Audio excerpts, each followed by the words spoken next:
네, 안녕하세요. 백화러너입니다. 오늘 영상을 켠 이유는 스트레칭에 대해서 이야기를 좀 해볼까 합니다. 러너분들이라면은 스트레칭의 중요성을 모두들 알고 계실 겁니다.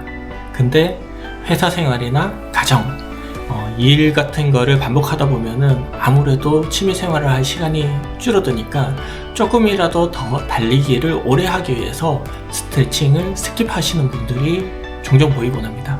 근데 장기적으로 봤을 때는 스트레칭을 스킵하게 되면은 부상의 위험성이나 아니면은 달리기 후 몸의 회복이 더디기 때문에 오히려 더 안 좋은 영향을 미칠 수 있습니다. 그래서 달리기 전 후에는 스트레칭을 꼭 해주는 게 좋고, 그러면은 과연 얼마나 많은 스트레칭을 어떻게 해야 되느냐, 그 부분에 대해서는 사실 사람들마다 신체적 구조라든지 러닝을 한 기간, 그리고 기존에 운동을 했을 때의 운동 강도들, 이런 것들에 따라 가지고 다 달라지기 때문에 가장 기본적인 부분에 대한 스트레칭에 대해서 한번 말씀을 드려볼까 합니다. 저는 운동 전후에 5분 내외로 스트레칭을 길게 가져가진 않으면서 필요한 스트레칭만 좀 하고 있는 편이고, 제가 하고 있는 스트레칭이 100% 정답이다 라고 말씀드리긴 힘들지만 가장 기본적인 것만 하고 있으니까 제 루틴을 참고하셔가지고 본인만의 루틴을 만드시는 것도 좋을 것 같습니다. 먼저 달리기 전의 스트레칭은 동적 스트레칭을 해줍니다. 달리기 전에 내가 이제 달릴 거야, 근육에 대해서 근육아 관절아 긴장을 좀 해줘, 그리고 가동 범위를 넓혀서 그 달리기 할 때 뻣뻣해진 몸을 좀 풀어주는 엔진 예열 효과라고 보시면 됩니다. 동적 스트레칭은 어떻게 하느냐, 먼저 저 같은 경우에는 집 현관문을 나서면서 신발끈을 묶고 난 다음에 바로 스트레칭을 해줍니다. 엘리베이터를 기다리거나, 그리고 엘리베이터를 내려가지고 나갈 때까지 발목 돌려주기, 무릎 돌려주기, 허리 돌려주기, 어깨 돌려주기, 목 돌려주기, 관절을 먼저 풀어줍니다. 그렇게 해야지 관절에 무리가 가지 않거든요. 그렇게 하면서 시간도 좀 줄여주고, 그리고 난 다음에 두 번째로는 아파트 계단을 내려가면서 이제 고관절을 풀어줍니다. 걸어가면서 고관절을 앞, 뒤 이렇게 둘 다 고관절을 풀어주면서 고관절 가동 범위도 넓혀줍니다. 세 번째로 다리 들어 올려주기를 해줍니다. 다리를 앞쪽으로, 옆쪽으로, 그리고 안쪽으로 이렇게 들어 올려주면서 다리에 관련된 근육들을 이제 늘려주고 달리기 할 때 가동 범위를 넓혀주는 겁니다. 그리고 네 번째로는 햄스트링 스쿱이라고 러너들이 가장 좋아하는 스트레칭 운동이죠. 한쪽 다리를 앞으로 쭉 뻗고 뒤꿈치를 바닥에 닿은 상태에서 팔을 아래쪽으로 내려서 햄스트링과 그리고 종아리 이쪽 부분들을 풀어주는 그런 스트레칭입니다. 그리고 마지막으로 레그 스윙을 해줍니다. 아무래도 달리기라는 운동 자체가 다리를 많이 써야 되는 운동이기 때문에 다리 쪽에 관련된 고관절, 그리고 종아리, 허벅지, 햄스트링 근육들을 좀 많이 풀어주는 방법으로 스트레칭을 해줍니다.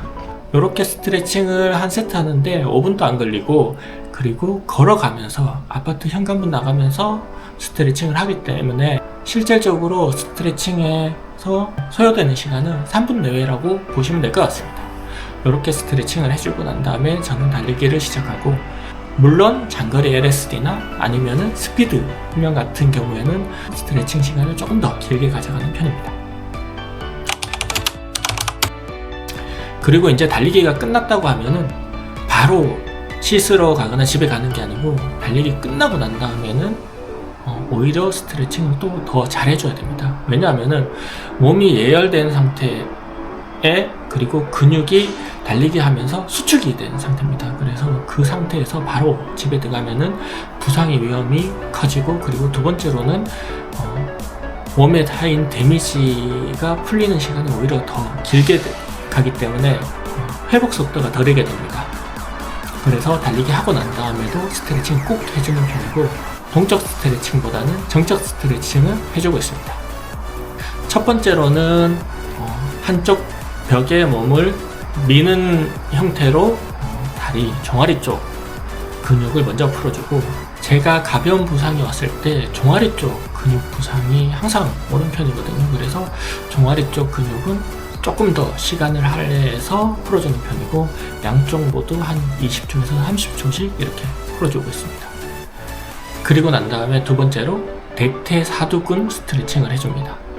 이거는 한쪽 발을 끝까지 끌어당긴 다음에 앞쪽에 있는 허벅지 쪽 근육을 쭉 풀어주는 스트레칭 방법이고, 아무래도 허벅지 쪽에 충격을 많이 달리기 하면서 많이 가기 때문에 허벅지 쪽, 대퇴사두근 쪽 근육도 잘 풀어주고 있습니다. 양쪽 모두 한 20초 정도 풀어주고 있는 편이고요.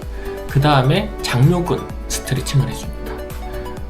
한쪽 다리를, 무릎을 일자로 만든 상태에서 나머지 다리를 쭉 뻗어서 그쪽에 있는 장요근을 쭉 늘려주면서 스트레칭을 해줍니다.